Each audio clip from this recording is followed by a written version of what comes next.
한 소수의 사람들을 따로 대하시는 것을 볼 수가 있습니다.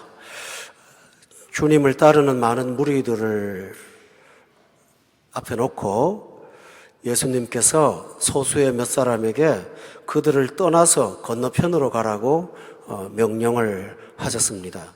복음서의 다른 성경을 보면 이들이 건너편으로 간 것은 뚜렷한 목적지가 있었던 것은 아니었던 것을 알고 있습니다. 그들은 다시 돌아왔습니다.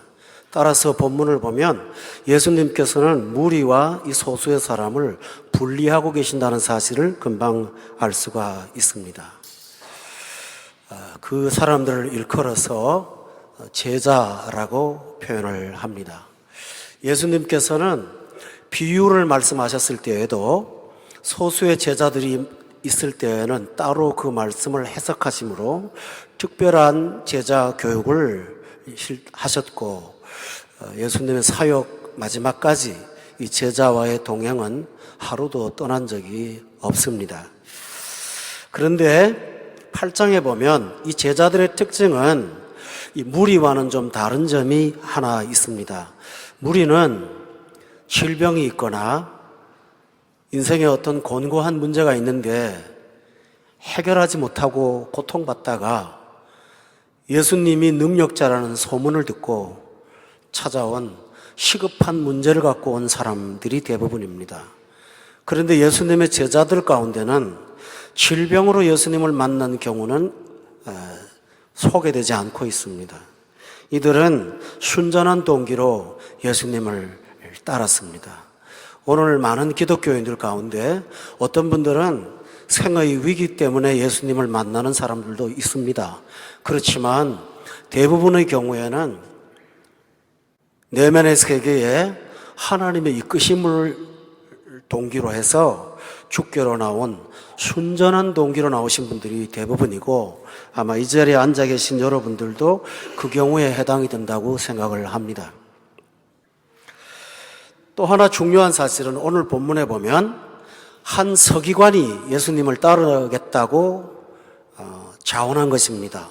서기관은 율법을 해석하는 학자이기도 하고 율법을 복사하는 필사자이기도 합니다. 따라서 유대 사회에서 서기관의 그 지위는 상당한 것이었고 그 중에 어떤 대부분의 사람들은 예수님을 거부하고 영접하지 않았습니다. 그런데 그 중에 한 사람이 예수님을 따르겠다고 자원하여 나선 것입니다. 여러분, 우리가 교회 다니겠다고 자원하는데도 많은 결단이 필요하지만 2000년 전에 서기관이 예수님 따라가겠다고 자원한 것은 생의 큰 각오가 없이는 가능한 일이 아닙니다.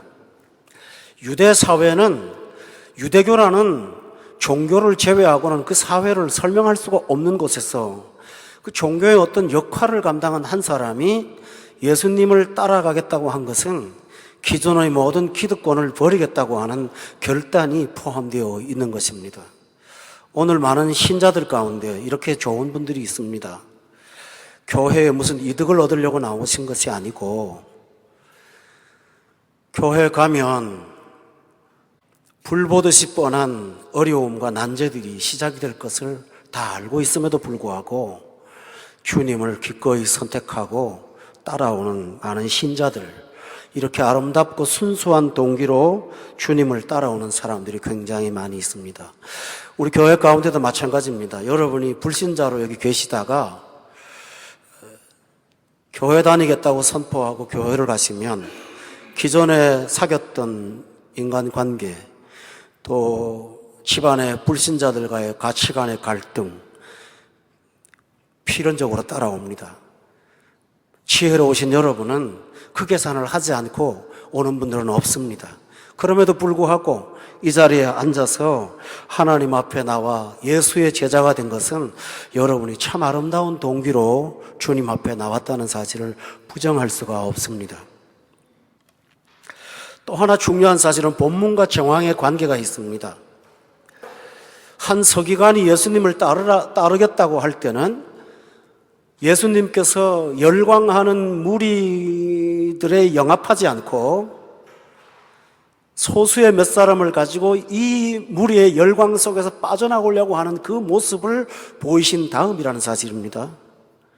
따라서 그는 기독교 예수 따라가면 저 무리들처럼 뭔가 상당한 것을 얻을 수 있다는 기대감 같은 것을 갖지 않았을 것입니다. 주님께서 그 기대를 갖지 못하게 제자들을 분리하시는 그 모습을 보면서 그는 감동을 받은 것입니다. 오늘 여기 교회 오신 여러분들은 예수를 믿지 않아도 귀복주의 신앙에 대해서 어떤 거부감 같은 것이 일말에 있었다는 것을 저는 알고 있습니다. 더 잘 먹고 더 잘 살려고 교회 간다면 난 지금 교회 갈 필요가 없어 라고 생각했던 분들이 많습니다. 정말 진지하게 진리를 찾고 예수 그리스도가 누군가를 구도하는 자세로 이 자리에 나오셨던 여러분들, 주님은 그 동기를 참 아름답고 귀하게 보십니다. 또 하나 중요한 사실은 이 서기관은 이렇게 고백합니다. 예수님, 어디로 가시든지 저는 따르겠습니다 라고 고백했습니다. 여러분, 유대사회 당시에 예수님처럼 지위가 불안정한 분은 없었습니다. 여러분 한번 상상해 보십시오. 마땅한 직업도 없는 어떤 분이 하던 목수일도 그만두시고 혼자만 다니는 것이 아니라 젊고 건장함에도 불구하고 아무 일도 안 하는 12명의 이상한 남자들을 데리고 이고울 저고울 다니는 그 정체불명의 사람들, 겉으로 생각할 때는 그렇게밖에 보일 수가 없습니다. 그런데 뭘 보고 주님을 따르겠다고 하는 것입니까? 주님에게는 면류관도 없고 권력도 없고 명예도 없습니다. 오히려 사람들한테 헐대하고 손가락질 당하는 그런 입장에 있는 한 분을 따라가겠다고 나선 것은 참으로 귀한 동기라고 우리가 부정할 수가 없습니다. 저는 여러분이 하나님 앞에 나올 때 이런 아름다운 순전한 동기로 나오신 분들이 우리 교회의 대부분이라는 사실을 상당히 기쁘게 생각하고 긍지로 여깁니다. 그렇기 때문에 중간에 조금 어떤 어려움이 있어도 주를 떠나지 않고 끝까지 예수 그리스도를 섬기는 사랑하는 여러분들을 볼 때마다 참 담임 목사로서 마음속에 큰 기쁨이 있습니다. 그런데 예수님은 이 사람을 앞에 놓고 한 가지 주의를 주셨다라는 사실입니다. 예수님이 이렇게 말씀하셨습니다. 여우도 굴이 있고 공중의 새도 거처가 있는데 인자가 머리를 둘 곳이 없다고 말씀하셨습니다. 마태복음에서 예수님은 인자라는 단어를 처음 사용하십니다. 인자는 한문이에요. 사람의 아들이라는 뜻이에요. 하나님께서 이 지상에 사람의 몸을 입고 오셨을 때 당신에게 붙여준 신학적 호칭이 바로 인자예요. 하나님으로 전능자로 계실 때 그분은 온 천지가 당신의 집이요 하늘이 하늘이라도 감당할 수 없는 초월자이십니다.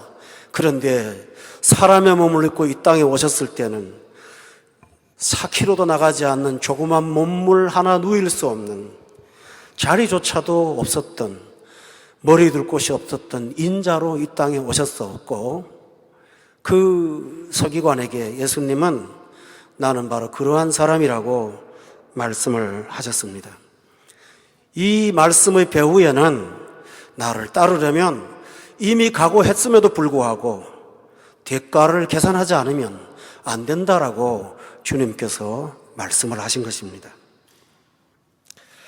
여러분이 예수님을 영접하고 따라가면 성경은 몇 구절에서 우리의 앞길을 예견하고 있습니다. 세상이 나를 미워했기에 너희도 미워할 거라고 말씀하셨습니다. 경건하게 살고자 하는 박해를 받는다고도 말씀하셨습니다. 의를 위해 살다 보면 핍박은 당연히 따라오는 것이라고 주께서 말씀하셨습니다. 예수님은 신자의 삶의 미래를 장밋빛이나 비단길로 표현하지 않았습니다. 그것은 나와 함께 십자가를 지고 따라가는 길이라고 말씀하셨습니다. 기왕에 이 길을 나셨다면 이것까지도 계산해 넣으라고 주께서 그에게 권면하셨습니다. 많은 설교자들이 이 사람은 그 일로 인해서 탈락한 걸로 되어 있지만 성경은 그 사람이 탈락했다는 사실을 어디에도 언급하지 않고 있습니다. 이 사실은 그가 주님을 여전히 따랐다는 개연성도 갖고 있다는 사실을 알 수가 있습니다. 교우 여러분, 기왕에 결단하시고 따라오셨다면 여러분도 주님을 따라가는 십자가의 길은 대가가 지불되어야 된다는 사실을 꼭 계산하고 가시기를 주의 이름으로 축원합니다. 평소에 그렇게 따뜻하게 대화를 나누던 배우자와 예수님을 믿고 교회를 다니기 시작함부터 그 보이지 않는 그 사이에 냉기가 흐를 때가 있습니다. 필연적으로 따라옵니다. 그렇게 자녀들과 한 마음이 돼서 사랑하고 살았는데 그 자녀들과 내가 어떤 교통이 안 되는 대화의 단절이 찾아오기 시작합니다.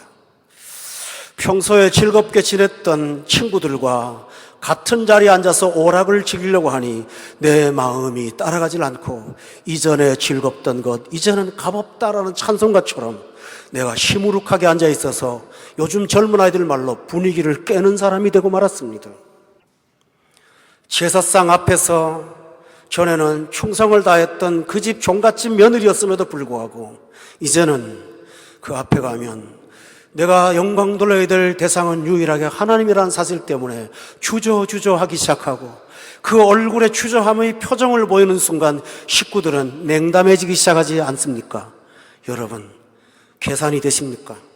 그리스도를 따라가면 필연적으로 따라오는 것입니다. 서울 사랑의 교회 밑에 그 동네에 가보면 여러분도 가보신 분은 알겠지만 강남의 유명한 유흥가 거리입니다. 오카노 목사님 살아계실 때 그 유흥가에서 일하는 여성들을 위해서 우물가 선교회라는 선교회를 하나 만드셨어요. 그리고 저희 학교 후배 목사님 한 분을 그 담당 목회자로 파견을 하셨습니다. 유흥가의 특성상 밤에 영업을 하지요. 근데 그 특성상 성경 공부하기가 아주 안락한 장소입니다. 룸들이 얼마나 좋은지 저는 가보지 못했지만 성경 공부하기에 상당히 좋은 분위기라고 들었습니다. 밤새도록 음란의 현장에서 낮에는 경건한 하나님 말씀이 전포되기 시작합니다. 그 자리에 앉아서 하나님의 은혜를 깨닫고 자신의 부캐함과 불결함 때문에 고통스럽게 회개했던 그 자리에서 똑같은 저녁에 시간만 다른 그 시간에 화려한 옷을 입고 타락과 방종을 돕는 도우미로 살 수는 없는 것입니다. 그래서 많은 사람들이 자기 집 앞에다가 폐업에 신고를 하고 폐업 간판을 걸었습니다. 이와 같이 그리스도를 따른다고 하는 것은 주님의 영광에 합당하지 않은 것들을 생의 필요 조건일지라도 버릴 수밖에 없지 않습니까? 그때 따라오는 것은 만나가 아니라 곤고라는 사실은 여러분도 알고 저도 알고 있습니다. 우리는 이 계산을 갖고 주님을 따라가야 될 것입니다. 그 서기관의 결단을 보면서 옆에서 감동을 받은 또 한 사람이 있었는데 그 사람은 오늘 본문에 보니까 이 사람은 제자 중 한 사람이라고 되어 있습니다. 이미 예수님의 제자가 되어서 주님을 따르던 사람이었던 것 같습니다. 처음 보는 유대교 신자가 예수님을 따라가면서 감동을 받는 걸 보면서 그도 한마디 했습니다. 주여, 내가 먼저 가서 내 아버지를 장사하게 해달라고요. 저 사람처럼 따르기를 원하는 마음은 변함이 없지만 제가 할 일이 하나 있습니다. 저희 아버님이 살아계시는데 이분은 돌아가시는 것이 아니라 돌아가실 때까지 자식으로서 부모를 보양할 책임을 먼저 감당한 연후에 주님께 와서 생을 따라가겠습니다 라고 고백했습니다. 교우 여러분, 이 이야기는 참으로 아름다운 얘기입니다. 오늘날 냉혹한 사회에서 부모를 모시겠다고 하는 마음은 헛됨도 아니고 참 진실한 마음이라고 믿어 의심하지 않습니다. 근데 문제가 여기 있습니다. 우리가 예수님을 차선에 미루는 이유가 너무 정당하다라는 것입니다. 직장에서 이 예배 시간에 꼭 나와야 됨에도 불구하고 오늘 그 일을 하지 않으면 안 됩니다. 그때 여러분은 양심의 가책보다는 매우 정당하다는 생각을 갖게 될 것입니다. 여러분이 주일날을 놔두고 어디 놀러 가는 데 가서 관광을 한다면 일말의 양심의 불편함이 있습니다. 그러나 주어진 일을 하는 데 있어서 여러분은 스스로 그 일을 통해서 정당성을 부여합니다. 신자들의 삶에 있어서 바로 이런 필요가 주님을 따르는 우선순위에 방해가 된다는 사실을 우리에게 보여주고 있습니다. 이 세상에 살면서 긴급한 일과 정당한 것 때문에 내가 그 자리를 빠질 수밖에 없는 일들이 얼마나 종종 발생합니까? 어떤 책을 보면 긴급한 일의 횡포라는 말도 있습니다. 하지 않으면 안 되는 일들이 있습니다. 내 마음이야 주님을 따라가고 싶은데 이 일이 지금 우선순위가 되었던 것입니다. 그는 그 사실을 말하면서 주님, 따르는 것은 변함이 없습니다. 그러나 지금은 따름이 차선입니다. 라고 말하면서 그는 따라가기는 따라가되 미루어 두는 것입니다. 오늘 많은 신자들이 주님을 사랑하는 마음은 조금도 변함이 없습니다. 주님을 떠나서 다른 데로 간다는 생각을 해본 적도 없습니다. 그러나 하나 문제가 있습니다. 미룹니다. 우선순위에 두지를 않습니다. 그리고 스스로가 정당하다 생각합니다. 부모를 모신다는 거에서 누가 뭐라고 하겠습니까? 그런데 주님은 너무 충격적인 말씀을 하셨습니다. 본문을 그대로 말씀드린다면 죽은 자로 하여금 죽은 자를 장사하게 하고 너는 나를 따르라고 말씀하신 것입니다. 여러분, 이 말씀을 다음 구절을 보지 않으면 부모를 공경하지 않아도 된다라는 말로 잘못 들을 수가 있습니다. 주님은 절대로 그런 분이 아닙니다. 10계명의 5계명을 부모 공경으로 따로 하려 하신 하나님께서 부모를 버리고 나를 따르라고 말씀하실까요? 그것이 아닙니다. 중요한 사실은 여기 있습니다.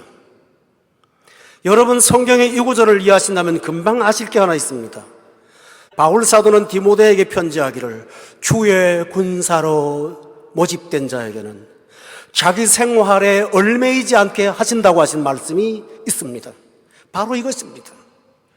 그 일은 내가 맡아서 할게. 너는 나를 따르라 하는 것입니다. 그래서 그 장사가 필요하다는 것입니다. 죽은 자로 하여금 죽은 자를 장사하게 하고, 다시 말하면 무슨 말입니까?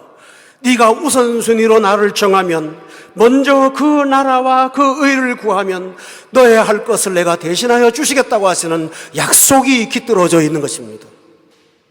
너의 할 일은 나를 따르는 것이고 나는 너의 필요를 채우는 것이라고 말씀하신 것입니다. 여러분 기억하십니까?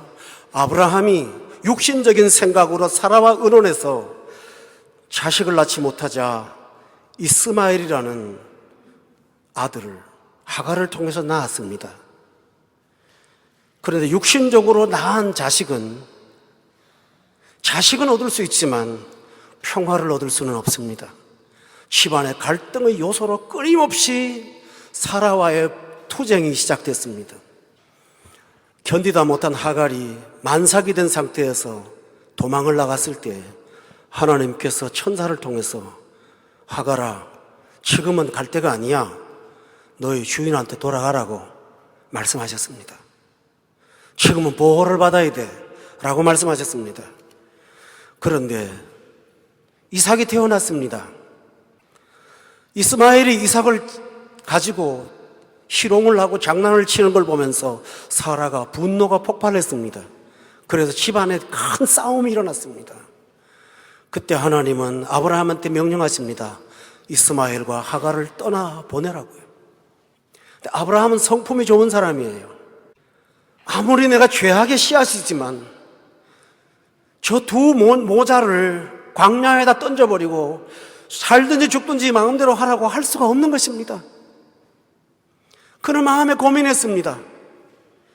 그러던 어느 날 밤 하나님께서 나타나셨습니다. 아브라함아, 걱정하지 마라. 이스마엘에게도 12방백을 만들어 줄 거야. 내가 그를 책임져 줄 거라고. 너의 할 일은 구원의 길을 만드는 것이라고. 그 일은 내가 할 거라고. 주님께서 구속사에 포함되지 않은 이스마엘의 삶을 풍성하게 하고 책임주셨다는 사실을 역사가 기록하고 있습니다. 여러분, 우리가 예수 믿으면서도 할 일 많습니다. 아내로서의 책임도 져야 됩니다. 부모로서의 할 일도 해야 됩니다. 직장인으로서 해야 될 일도 몫이 있습니다. 여러분, 사업하면서 반드시 해야 될 일이 있습니다. 그런데 주의 날과 겹칩니다. 하나님을 따르는 데에 장애물이 됩니다. 어떻게 해야 됩니까? 미루시겠습니까? 아닙니다. 미루지 말고 여러분은 너는 나를 따르라는 명령에 순종하십시오.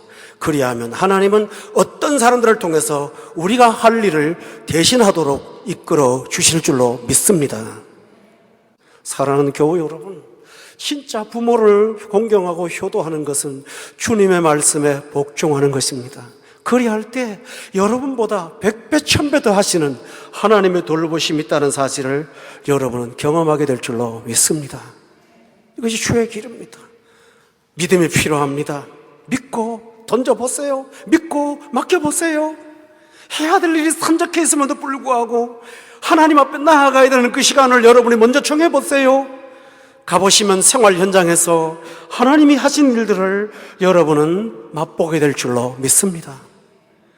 우리가 꼭 기억해야 될 사실은 죽은 자는 죽은 자로 하여금이라는 말의 강조성에서 반대의 진리가 있다는 사실입니다.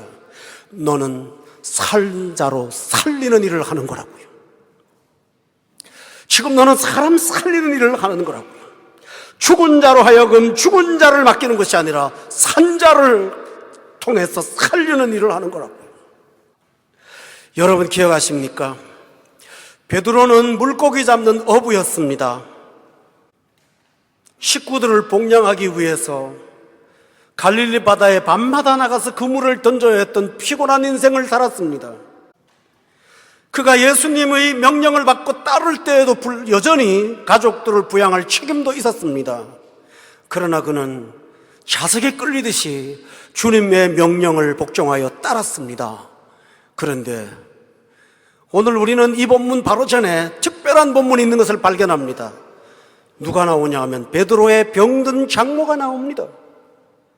베드로의 병든 장모가 열병에 누워서 집에 있었는데 주님께서 가서 그 사역자의 집에 질병을 치료하셨던 것을 의도적으로 배치해 놓은 것은 무엇일까요? 너는 나를 따르라. 산자로 살아있는 생명의 복음을 전하며 다닐 때는 주께서 가족의 삶을 책임져 주신다는 사실을 하나의 신뢰로 말씀하고 있습니다. 여러분, 성경의 위대한 배치를 보세요. 오늘 본문 바로 다음에 보면 예수님의 제자들이 명령 따라 바다를 건너다가 파도를 만납니다. 그런데 주님께서 그 가는 행로 가운데 역사하셔서 바람과 파도를 잔잔케 하신 것을 경험하십니까? 순종하여 따르는 길에는 파도도 해결되고 바람도 해결되고 순종하여 따르면서 남겨놓은 자녀들에게는 하나님의 책임져 주심이 있다는 사실을 성경이 강변하고 있는 것입니다. 사랑하는 교회 여러분, 이 믿음을 갖고 믿음의 길을 힘있게 걸어가시기를 예수 이름으로 축원합니다. 119 구급 환자를 취급하는 분이라면 가족이 감기에 걸렸더라도 그 일 때문에 직장을, 자기 업무를 그만두지는 않을 것입니다. 복음을 전하고 예수를 따르면서 복음의 영광을 따라 사는 것은 119 구급대처럼 긴급한 일을 하는 것입니다. 앰뷸런스 기사처럼 죽어가는 생명을 살리는 일입니다. 저는 목회 수십 년 동안 하면서 제가 좋은 말, 인간의 말로 사람이 살아나는 것은 보지 못했습니다. 그러나 본문에 있는 복음의 말씀을 그대로 전달했음에도 불구하고 영혼들이 일어나는 것을 봤습니다. 사람이 살아납니다. 움직입니다. 여러분같이 똑똑한 지성인들이 저 같은 무식한 사람한테 뭐라고 설복을 당하겠습니까? 그러나 복음을 들고 전하면 영혼이 움직입니다. 하나님은 우리를 살리는 일에 쓰임하려고 불어주신 것입니다. 죽은 일에 투자하는 것이 아닙니다. 중학교 3학년 담임을 할 때입니다. 제 과목은 상업이라서 부기를 가르쳤습니다. 하루 종일 일반에 들어가서 차변에 뭐고 대변에 뭐고 원가 생각은 뭐고 감가 생각은 뭐고 수익은 뭐고 손익계산서는 뭐고 이런 말들을 수도 없이 반복했습니다. 대차대조표로 아이들 변한 거나 하나도 못 봤습니다. 손익계산서 멋지게 풀어져 갖고 아이들을 변하는 거 못 봤습니다. 대손 총당금 멋있게 계산해 갖고 사람 변하는 거 한 번도 보지 못했습니다. 그러나 종례 시간에 제가 담임하는 반에 들어가서 예수 믿는 선생님이 할 말이 더 있나요? 예수 얘기를 거듭나지 않은 제가 지나가듯이 읊어주었습니다.